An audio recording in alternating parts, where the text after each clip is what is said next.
When I was in 5th grade, this new family moved into the trailer near our house. My grandpa owned it and rented it out to them, and seeing as they had 2 kids that were roughly mine and my brother's age, we were both really excited to meet them.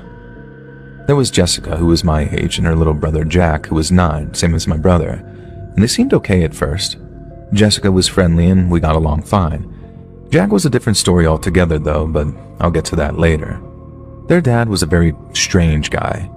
He'd buy old furniture, chairs, tables, whatever he could get his hands on, and then he'd stack it up with trash in his backyard and just set it all on fire.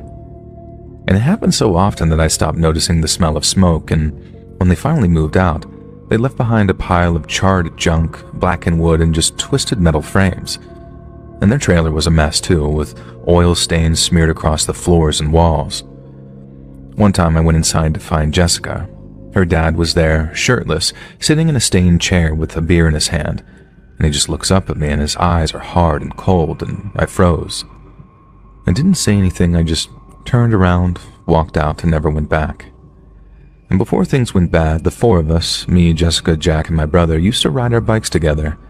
Jessica was nice and easy to talk to, and we'd race down the dirt path behind the trailer, kicking up dust and laughing when one of us almost wiped out. Jack tagged along, but like I said, he was a totally different story to his sister.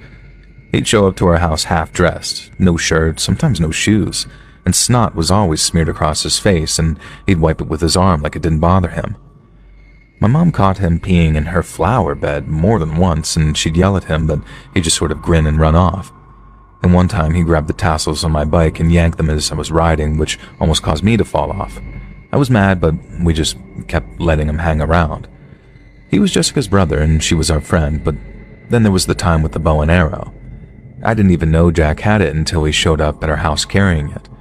It wasn't a toy, and it certainly didn't look like one either.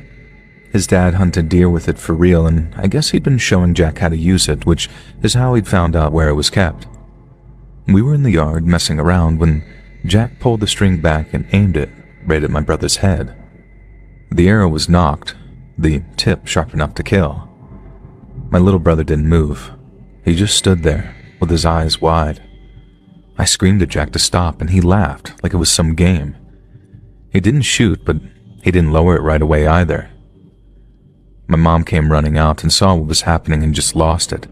She grabbed my brother and me and dragged us inside and then told us that we weren't allowed to play with them anymore. Jessica and Jack kept coming over after that, knocking on the door, calling out our names, and we'd just sit inside and stay quiet waiting for them to leave. Jessica would ask why we weren't